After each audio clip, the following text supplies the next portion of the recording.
how are you all? I hope and I wish to God you all are fine.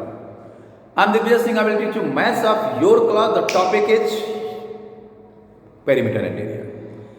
Previous video I have taught a lot of things about rectangle, square, parallelogram, triangle. In this process, few questions are left about 11.2 exercises. Then I will solve, and I hope you have to focus at your practice. Without practice, you can't do anything. So, dear students, you have to do a lot of practice. जो आज आपको formula दिख रहा है वही कल जाके trick दिखेगा. ऐसा नहीं कि बड़े हो जाएंगे कंपटीशन में पैरेललोग्राम दूसरा हो जाएगा, ट्राइंगल डांस करेगा, ऐसा कुछ नहीं, वही रहेगा. कॉन्सेप्ट थोड़ा सा आपका लेंदी हो जाएगा. Question number 6, find the area of the given triangle. It is given in the figure. देखिए ये दिया हुआ है ATM,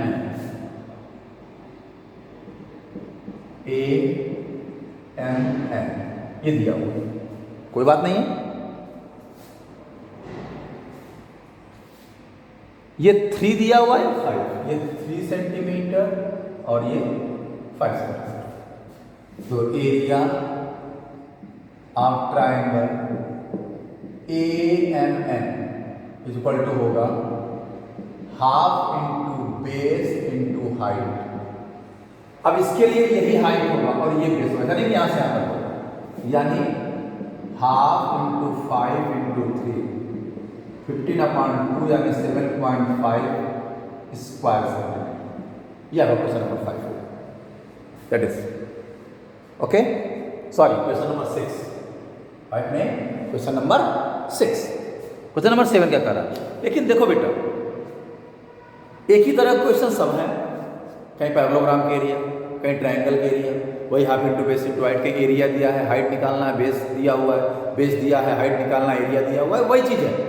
मतलब एरिया बेस हाइट ये रिलेशन हुआ है, चाहे पैरेललोग्राम हो और चाहे ट्रायंगल हो. एरिया बेस हाइट यानी अगर पैरेललोग्राम में A equal to B into H हो रहा है, H is equal to A upon B और B is equal to A upon H.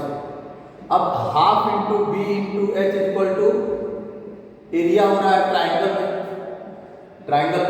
तो अगर B निकालना हो तो 2A अपान H हो जाएगा और H निकालना हो तो 2A अपान B हो जाएगा. मतलब यही कॉन्सेप्ट है. अगर ट्राइंगल में half into base into height equal to area है, तो अगर बेस निकालना हो तो twice of area upon height हो जाएगा, और अगर हाइट निकालना twice of area upon base हो जाएगा. Area equal to base into height parallelogram में होता है. तो अगर हाइट निकालना हो तो एरिया अपान बेस हो जाएगा, और बेस निकालना हो तो एरिया अपान हाइट हो जाएगा. सारी चीजें अपनी जगह पे हैं, नो डाउट. तो यही कॉन्सेप्ट है. कहते हैं ना कि डरना नहीं है. क्वेश्चन देखो, बाबा इतना बड़ा क्वेश्चन हम कैसे लगाएंगे रे बाबा, यही सब चाइनीज नथिंग. ठीक है. Next question 7, the base of a parallelogram is thrice its height. Let the height of the parallelogram be x. दिया ना, the base of a parallelogram is thrice its height. Therefore, base क्या हो जाएगा? 3x. Area is 861. ये x centimetre, ये 3x centimetre. Area आप parallelogram होता है बेस इंटू हाइट, और यही इक्वल टू दिया हुआ बेटा 867 स्क्वायर सेंटीमीटर. एरिया दिया हुआ, देखिए एरिया दिया हुआ. तो base 3x, height x is equal to 867. तो यहाँ पे x square is equal to क्या हो जाएगा? 867 अपान 3. 3 से डिवाइड कर, 3 2 जा 6, 3 8 जा 24, 9 है. तो x square is equal to, इसको लिखेंगे 17 का स्क्वायर. 289 किसका होगा? 17 का स्क्वायर. तो x की वैल्यू क्या होगी? 17. अब देखिए, तो बेस क्या हो गया? 3x, 3 इंटू 17 यानी 51 सेंटीमीटर. हाइट क्या हो गया x यानी 17 सेंटीमीटर। ये आंसर हो गया, इजी। अब इनका मल्टीप्लाई करेंगे तो ये आएगा। तो क्वेश्चन सिर्फ दिया हुआ, आप उसको अच्छे से पढ़िए। बेस जो है हाइट का 3 टाइम्स है। अगर हाइट 10 है तो बेस 30 होगा, हाइट 20 है तो बेस 60 होगा, हाइट x है तो बेस 3x होगा। बस फार्मूला आपको है कि एरिया ऑफ पैरेललोग्राम क्या होता है, base into height. It is given, area has been given. हमने क्या कहा, कुछ ना कुछ तो दिया होगा, एरिया दिया हुआ है तो base into height equal to area हो गया। x की वैल्यू आ गई, बेस और हाइट आ गई। तो क्या पूछा है इसमें, find the base and height of the parallelogram. Base and height have been find by me. Okay, I hope आपको समझ आ रहा होगा। समझते रहिए, अच्छे से समझते रहिए। हाँ देखिए, अब 8th क्वेश्चन, 6 के बाद 7 हो गया, 8th क्वेश्चन। 8th में फिगर दिया हुआ है, a field is in the form of a right triangle whose area is 1600 square metre. Find the height of the triangular field if its base is 80 metre. कोई दिक्कत नहीं, देखिए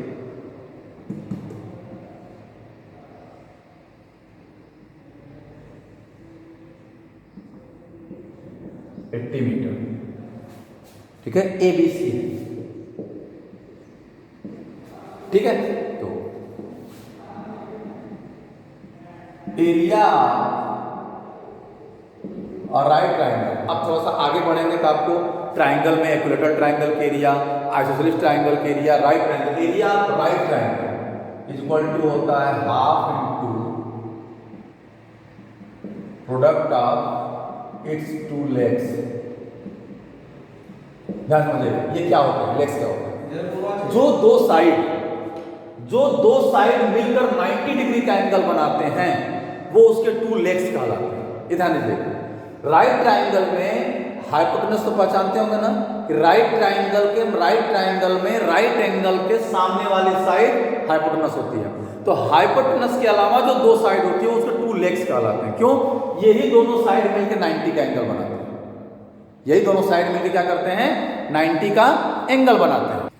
और यहां पे क्या हो जाएगा, half into AB into BC, वही होगा। भाई हाइट क्या होती है, जो 90 डिग्री का एंगल, जो अपोजिट साइड्स के साथ मिलकर 90 डिग्री का एंगल बनाते हैं वो हाइट हो गया, एल्टीट्यूड हो गया। हाफ इंटू, अब एरिया दिया हुआ है, 1600 square centimetre, 1600 half into AB into BC क्या है 80, 40 हो गया। तो ये हो गया 1600 अपॉन 40 इक्वल टू AB। क्या समझे, यानी AB इक्वल टू हो गया 40 मीटर, ये मीटर है, सॉरी 40 मीटर। तो क्या पूछा है, find the height of triangular field. Base अगर 80 है तो यहां पे हो जाएगा height of triangular field of base 80 metre equal to हो जाएगा 40 मीटर। इजी। तो क्वेश्चन, फिगर सब कुछ दिया हुआ है, एरिया दिया हुआ है, एक साइड बेस दे दिया। राइट ट्राइंगल में ध्यान रखिएगा, किसी भी राइट ट्राइंगल में जो 2 साइड मिलकर 90 डिग्री का एंगल क्रिएट करती हैं वही उसके लेग्स कहलाते हैं। उसको एक को परपेंडिकुलर, एक को बेस कहलाते हैं। जब हम पाइथागोरस थ्योरम आपको बताए थे तो हाइपोटेनस का स्क्वायर इक्वल टू क्या हुआ, परपेंडिकुलर का स्क्वायर प्लस बेस का स्क्वायर। ये हाइपोटेनस अगर ये भी चाहे ये भी तो कोई दिक्कत नहीं, हाइपोटेनस फिक्स रहता है अपनी जगह। तो हम इसको एरिया पे भी कर सकते हैं, half into P into B, ऐसे भी कर सकते हैं। राइट ट्राइंगल के area half into P into B, इन दोनों में से कोई P कोई भी हो सकता है, कोई दिक्कत नहीं। आई होप आपको सारी चीजें समझ में आ रही हैं। चलिए मिलते हैं नेक्स्ट क्लास में, सॉरी नेक्स्ट क्वेश्चन के साथ। 8th क्वेश्चन हो गया, अब क्या है 9th question, that is the last question. Ninth question क्या कह रहा है? The base of a triangular field is 270 metre and its height is 140 metre. Find the cost of levelling the field at ₹15 per square metre. तो base और height दिया हुआ है, तो area of triangular field,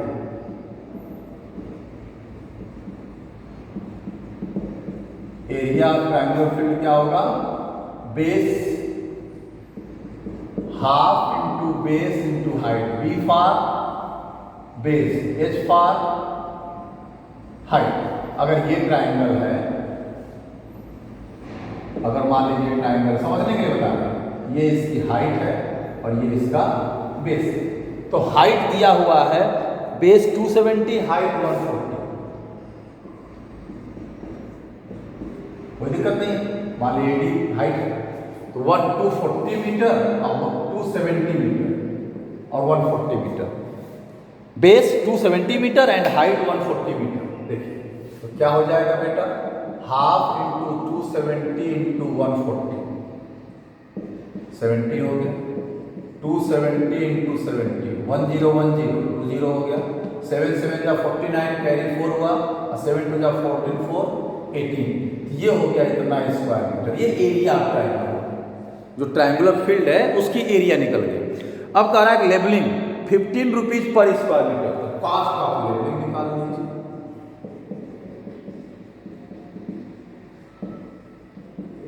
of the field equal to हो जाएगा ₹50 into 18,900 square metre. 1 square metre levelling का खर्च बराबर करने का खर्च ₹15 है. इतने का खर्च कितना होगा? मल्टीप्लाई करते हैं, 2 जीरो उठा कर रख लीजिए.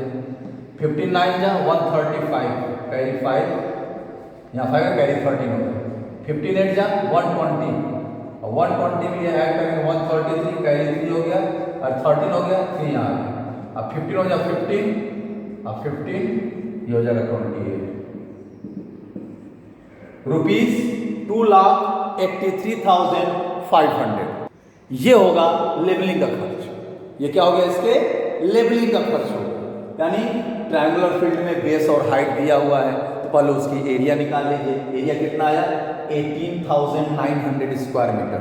अब उसके लेवलिंग का खर्च दिया हुआ है 1 स्क्वायर मीटर लेवलिंग का खर्च है ₹15 यानी ₹15. तो इतने स्क्वायर मीटर का खर्च कितना हो जाएगा? मल्टीप्लाई कर लेंगे. आप ऊपर नीचे लिख के मल्टीप्लाई कर सकते हैं. तो आई होप ये 11.2 एक्सरसाइज आपको समझ में आ गया होगा. इसके बाद आपको सर्किल के बारे में पढ़ना है. अभी वैसे तो आपके टॉपिक में दिया ही नहीं है. इस आइसोसेलेस, स्केलन बहुत सारे होते हैं. आप नेक्स्ट क्लास में पढ़ेंगे, चाहे मौका मिलेगा हम इसी पढ़ाएंगे आपको. जितना दिया उतना मैं पढ़ा दे रहा हूँ और अच्छे से इसको समझने की कोशिश करिए क्योंकि इसी सब रिलेटेड है. इसी सब रिलेटेड है. अब एक ट्रायंगल की तीनों साइड दिया हो तब भी हम उसकी एरिया निकाल लेते हैं हीरोन्स फार्मूला का यूज करके. सारी चीजें हम बताएंगे आपको. अब इसके बाद हम लोगों को पढ़ना है सर्किल के बारे में. सर्किल का सरकमफ्रेंस क्या होता है, यानी पेरीमीटर क्या होता है और एरिया क्या होती है. ये सारी चीजें हम पढ़ेंगे सर्किल में.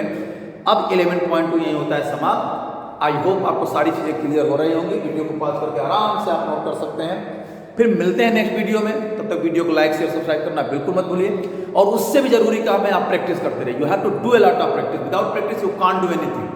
सो डियर स्टूडेंट्स, मिलते हैं नेक्स्ट वीडियो में सर्किल को लेके. तब तक स्वस्थ रहिए, मस्त रहिए, जानदार शानदार जबरदस्त रहिए. Thank you.